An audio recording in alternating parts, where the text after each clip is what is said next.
Thiruvananthapuram railway സ്റ്റേഷനും Nedumbassery വിമാനത്താവളത്തിലും bomb ഭീഷണി. പോലീസിന്റെ FB മെസ്സഞ്ചറിലാണ് സന്ദേശം വന്നത്. സന്ദേശം അയച്ചത് തെലങ്കാനയിൽ നിന്ന്. പോലീസ് സംഘം തെലങ്കാനയിലേക്ക് പോകും. അതേസമയം തിരുവനന്തപുരം സ്റ്റേഷൻ നടത്തിയ പരിശോധനയിൽ അസ്വാഭാവികമായി ഒന്നും കണ്ടെത്താനായില്ലെന്ന് റെയിൽവേ.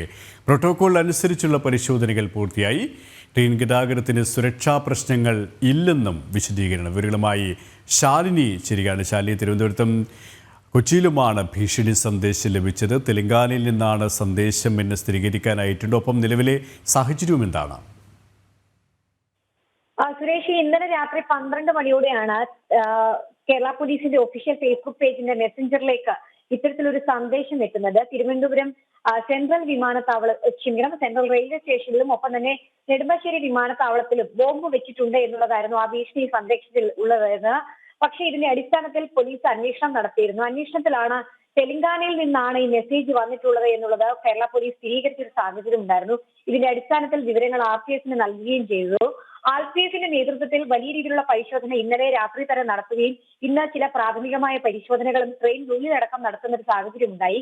ഡോഗ് സ്ക്വാഡിന്റെ നേതൃത്വത്തിലും പരിശോധനകൾ നടത്തിയിട്ടും യാതൊരു രീതിയിലുള്ള സംശയാസ്പദമായ സാഹചര്യം കണ്ടെത്താൻ കഴിഞ്ഞിരുന്നില്ല.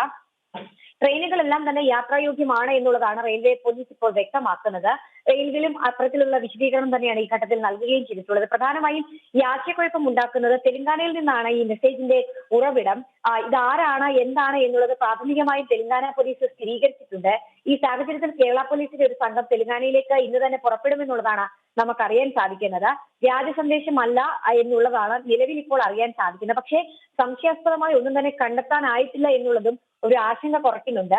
യാതൊരു രീതിയിലും ജനങ്ങൾ പരിഭ്രാന്തരാകേണ്ട സാഹചര്യമില്ല എന്നുള്ളതാണ് നിലവിൽ ഇപ്പോൾ പോലീസ് വ്യക്തമാക്കുന്നത്. RPFും അത്തരത്തിലുള്ള വിശദീകരണം തന്നെയാണ് ഈ ഘട്ടത്തിൽ നൽകിയിട്ടുമുള്ളത്. എന്തായാലും പരിശോധന ഇന്നത്തെ പൂർത്തിയായിട്ടുണ്ട്. യാതൊരു രീതിയിലുമുള്ള ആശങ്ക ഉണ്ടാകുന്നില്ല. പക്ഷേ ഈ ഒരു തെലങ്കാന കേന്ദ്രീകരിച്ചുകൊണ്ടും ഒപ്പം തന്നെ തെലങ്കാനയിൽ നിന്നും വന്നിട്ടുള്ള ഈ മെസ്സേജ് കേന്ദ്രീകരിച്ചും പോലീസിന്റെ അന്വേഷണം ഇപ്പോൾ ഈ ഘട്ടത്തിൽ ഊർജിതമാണ്. സുരേഷ്, ശാലിനിയാണ് തിരുവനന്തപുരത്ത് നിന്നും വിശദാംശങ്ങൾ നൽകിയത്.